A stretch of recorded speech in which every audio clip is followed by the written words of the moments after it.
মাই শাহাদাত আশহাদু আল্লা ইলাহা ইল্লাল্লাহু ওয়া আশহাদু আন্না মুহাম্মাদান আবদুহু ওয়া রাসূলুহু।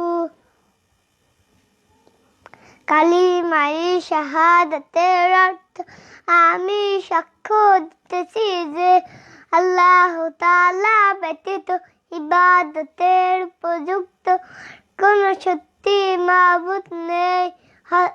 আমি আরো সাক্ষ্য দিতেছি যে হযরত মুহাম্মদ মুস্তাফা সাল্লাল্লাহু আলাইহি ওয়াসাল্লাম আল্লাহ তাআলার বান্দা ও রাসূল।